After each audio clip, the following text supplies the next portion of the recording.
આજે આપણે બનાવીએ કઠોળની ચોલી.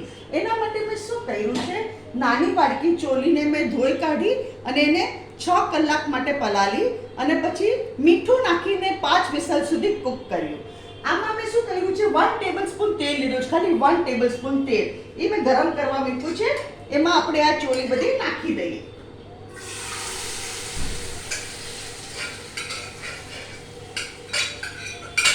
હું તમને કહેતી જાઉં છું શું શું સામગ્રી આવે. મીઠું તો હું ઓલરેડી નાખી ચૂકી છું. હવે આપણે નાખશું હલ્દી પાવડર 1 ટીસ્પૂન,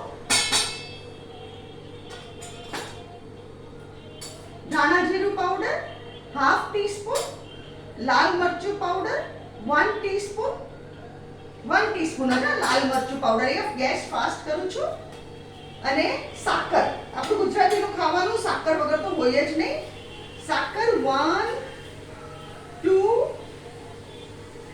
2 ટેબલસ્પૂન ભરીને નાખી છે. એક સાકર 2 ટેબલસ્પૂન. હવે આપણે આને મિક્સ કરી દઈએ. પહેલાના જમાનામાં શું લોકો એક કઠોળ ને એક શાક બનાવતા. હવે નાના નાના ફેમિલી થઈ ગયા એટલે લોકો ખાલી એક શાક જ બનાવે, દાળ ભાત શાક રોટલી. પહેલા તો કઠોળ વોઝ અ મસ્ટ. આ બહુ સરસ લાગે અને તમે રોટલી સાથે ખાઈ શકો. દાળ ભાત ને આ ચોલી બી બહુ સરસ લાગે.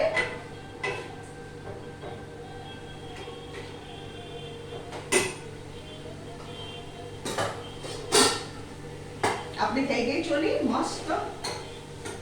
આમાં બહુ રસો ન હોય.